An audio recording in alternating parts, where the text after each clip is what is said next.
Praise God. நீங்கள் கனப்படுத்தப்படுவீர்கள்.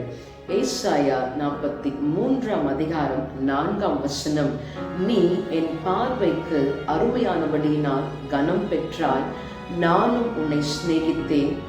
ஆதலால் உனக்கு ஈடாக மனுஷர்களையும் உன் ஜீவனுக்கு ஈடாக ஜனங்களையும் கொடுப்பேன் என்று சொல்லி தேவன் சொல்லுகிறார்.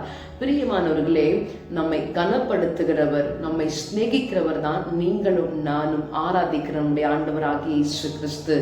இந்த நாளிலும் நாம் கனமடைய வேண்டும் என்று சொன்னால், நாம் சிநேகிக்கப்பட வேண்டும் என்று சொன்னால், ஒரே ஒரு காரியத்தை மாத்திரம் செய்ய வேண்டும். கர்த்தருடைய பார்வைக்கு நாம் அருமையானவர்களாய் காணப்பட வேண்டும். அவருடைய திட்டத்தின்படி, சித்தத்தை அறிந்து, அவருடைய பிரமாணத்தின்படி நாம் நடக்கும் பொழுது அவருடைய பார்வைக்கு நாம் அருமையானவர்களாய் காணப்படுவோம். அவரும் நம்மை உயர்த்துவார். கனப்படுத்துகிற தேவனை ஆராதிக்க விட்டுக் கொடுப்போமா? Praise the Lord.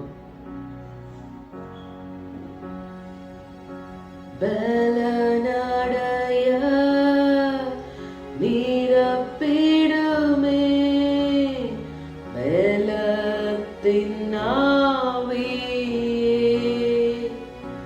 கனமடைய ஊற்றிடுமே ஞானத்தின் ஆவியே.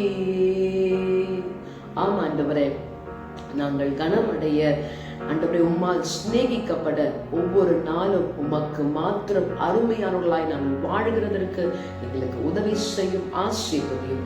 இயேசுவின் நாமத்தில் ஜெபிக்கிறோம் பிதாவே. ஆமென். God bless you. Have a blessed day.